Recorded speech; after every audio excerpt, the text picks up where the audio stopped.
Hello student, आज के class में हम डिफरेंशियल इक्वेशन का क्वेश्चन करने जा रहे हैं जो ऑल इंडियन यूनिवर्सिटी में पूछा जाता है। पहला हमारा क्वेश्चन है, the half life of radio active cobalt is 5.27 years. Suppose that a nuclear accident left the level of cobalt radiation in a certain region at 100 times the level acceptable for human life. How long will it take until the region is again liable. अब इसके लिए सबसे पहले मैंने माना है, लिखा let Y T is equal to amount of cobalt at a time T, और फिर हमने माना कि ए हमारा जो है वो एक्सेप्टेबल अमाउंट है कोबाल्ट का। तो यहाँ पे हमने लिखा A is equal to acceptable amount of cobalt for human liable. अब ये जो प्रॉब्लम है वो रेडियो एक्टिव डीके प्रॉब्लम है, तो यहाँ पे हमने लिखा since this is a radioactive decay problem the initial value problem we must solve it. तो ये जो आपका वाई डैश होगा वो is equal to minus k y के होगा, और यहाँ पे दिया हुआ है कि level of cobalt radiation in a certain region at 100 times the level acceptable for human life. तो यहाँ पे हमने लिखा y0 is equal to 100a। अब जो इसका जनरल सॉल्यूशन होगा वो आपका होगा y is equal to c into e to the power minus k t के। जो इसका स्टैंडर्ड फॉर्म होता है वो होता है, जिस फॉर्म में हम इक्वेशन लेते हैं उसी फॉर्म में इसको हम लिखते हैं। यहाँ पे y is equal to this लिखा था, यहाँ पे t रहता है, तो t रहता है, तो अब t के जगह हम इसमें 0 डाल देंगे। तो 0 डाल देंगे तो ये y0 इज इक्वल टू 100 है, तो जहाँ पर y0 है वहाँ पर 100 है लिख देंगे, और इस साइड हम जहाँ पे t है वहाँ पे हम 0 डाल देंगे। तो 0 डाल देंगे तो सॉल्व करने के बाद जो हमारा आ गया वो आ गया c इज इक्वल टू 100 के। अब ये c का वैल्यू ऊपर डाल देंगे इसमें, तो डाल देंगे तो ये हमारा हो गया y T is equal to 100 e to the power minus k t. अब इसमें हम क्या करेंगे, t का वैल्यू यहाँ पे जो हमारा दिया हुआ है, the half life of radio active cobalt is 5.27 years. Means क्या करना है, यहाँ पे t का वैल्यू हमें 5.27 डाल देना है। तो उस केस में क्या हो जाएगा, हाफ लाइफ का मतलब 100 था तो अब 50 हो जाएगा। तो अब फिर इस पे हम t का वैल्यू 5.27 डाल देंगे, तो सॉल्व करने के बाद यहाँ पर हमारा k का वैल्यू आ गया अप्रॉक्स 0.1315। अब हमें क्या करना है, हमें फाइंड आउट करना है टी स्टार।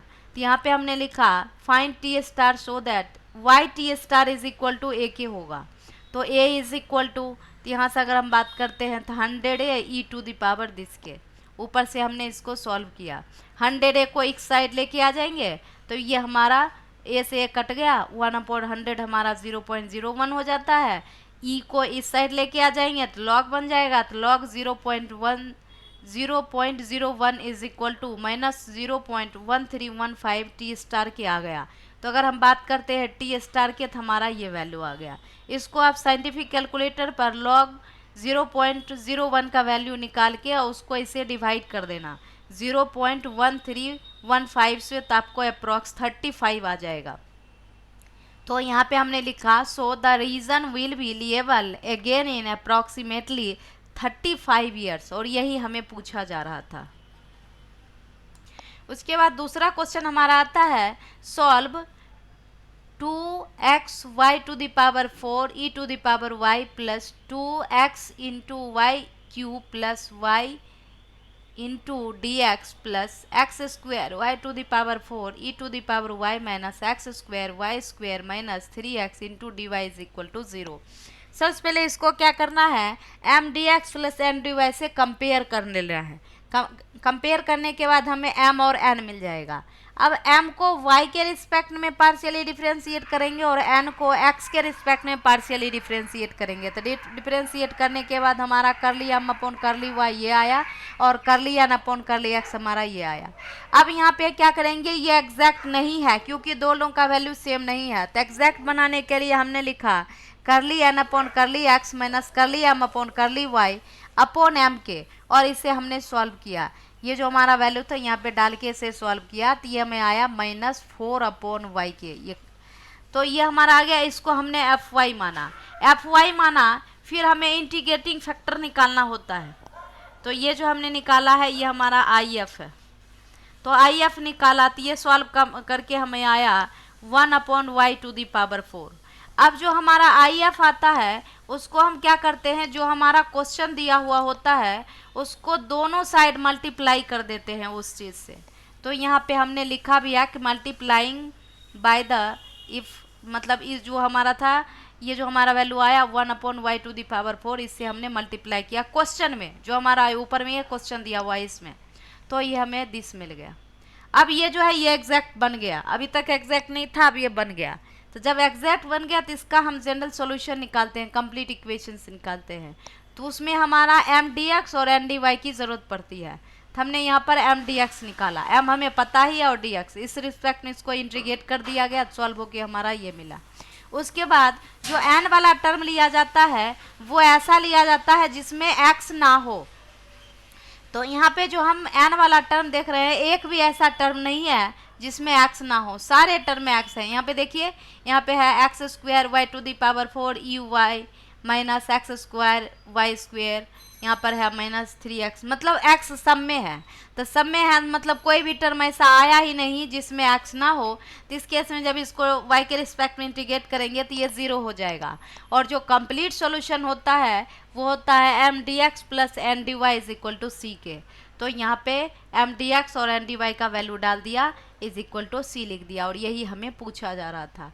उसके बाद अगला क्वेश्चन हमारा आता है, find a particular integral of dy/dx² - 2 dy/dx plus y is equal to x e⁴x sin x के। अब हमें सिर्फ इसमें पर्टिकुलर सॉल्यूशन पूछा गया है, तो जो हमें पूछा जाएगा बस हम उतना ही करेंगे। तो P I is equal to हमने लिखा 1/, यहाँ पे जो है इसको इस फॉर्म में लिख लिया, d2y/dx² को d² लिख दिया, y सब में से कॉमन ले लिया जाता है, dy/dx को d लिखा, तो यहाँ पर हो गया -2d, और y के जगह 1 लिया क्योंकि सबसे y कॉमन लेते, तो हमें आ गया 1/d² - 2d प्लस 1, और जो राइट साइड है उसके मल्टीपल में आ जाता है तो हमने दिस लिखा।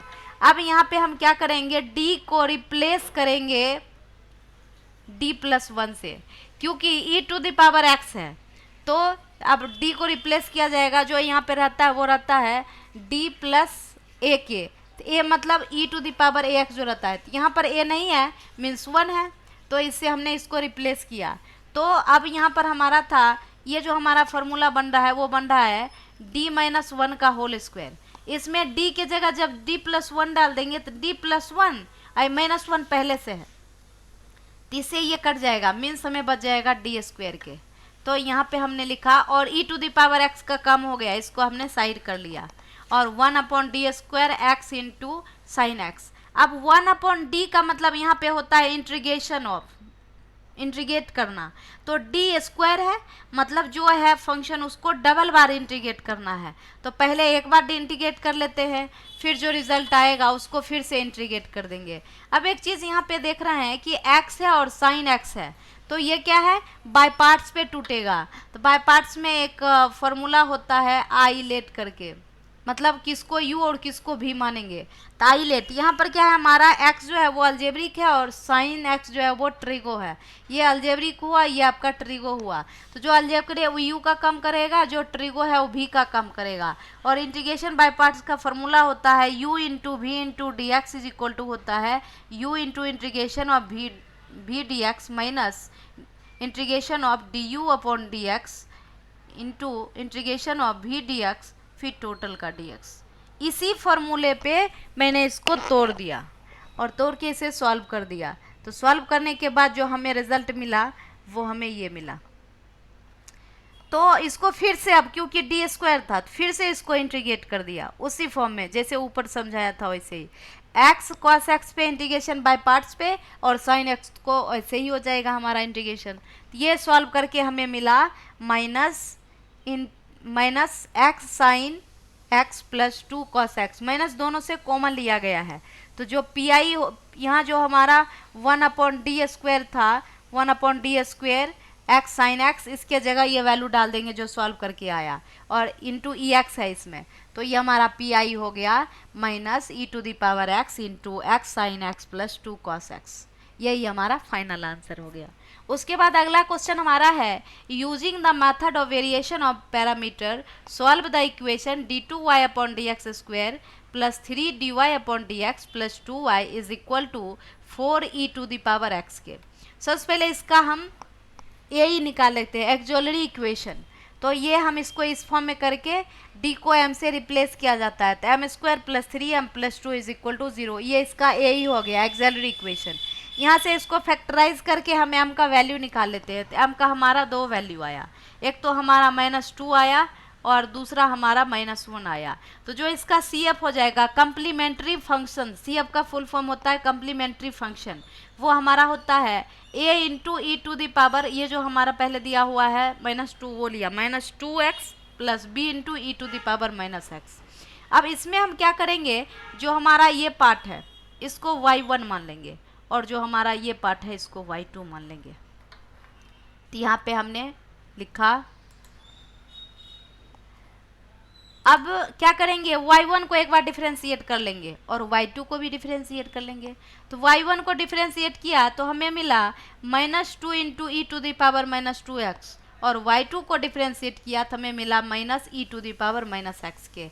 अब इसमें u और v निकालने की ज़रूरत पड़ती है, तो u इज इक्वल टू हमारा होता है integration of -y2 into x capital x। यहाँ पे जो है कैपिटल x जो फॉर्मूला होता है उसमें कैपिटल x आता है और y2 into capital x। Capital x जो हमारा होता है जो राइट साइड दिया रहता है ना, इसी को हम कैपिटल x कहते हैं।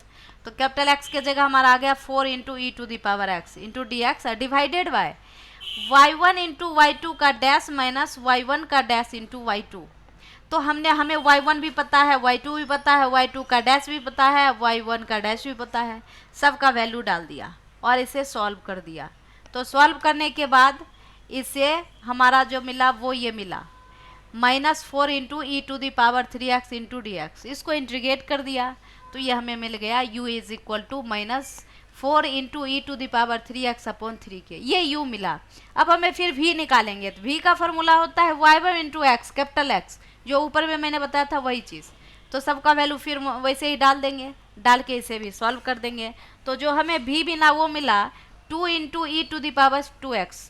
अब जो हमारा PI होता है, PI इज इक्वल टू होता है u into y1 plus v into y2। हमें u भी पता चल गया, v भी पता चल गया, y1 भी पता चल गया यहाँ से और y2 भी पता चल गया। सबका वैल्यू डाल देंगे, डालने के बाद जो ये हमें सॉल्व होके आ गया PI, वो हमें मिला -4/3 E to the power x plus 2 E to the power x के। अब इस दोनों को सॉल्व कर लेंगे तो ये हमें मिल जाएगा 2/3 ई टू दी पावर x के। और जो जनरल सॉल्यूशन होता है वो होता है CF प्लस PI। तो CF हमने ऊपर में यहाँ पे निकाल रखा है,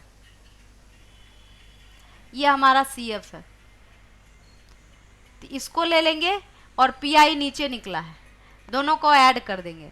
तो ऐड करने के बाद जो हमें रिजल्ट मिला वही हमारा जनरल सॉल्यूशन मिल गया, ये हमारा जनरल सॉल्यूशन मिल गया, ये हमारा फाइनल आंसर हो गया। उसके बाद अगला क्वेश्चन हमारा आता है solve x into d y minus y plus x y cube into 1 plus ln x into d x is equal to 0। So इससे पहले क्या करेंगे, x dy है और अगर इसको इसके साथ मल्टीप्लाई करेंगे, इसको इसके साथ करेंगे तो एक हो जाएगा y dx प्लस फिर इसको साथ करेंगे तो x y cube into 1 plus ln x into d x. तो जो ये y dx है उसको इस साइड कर दिया था, हमें ये मिला।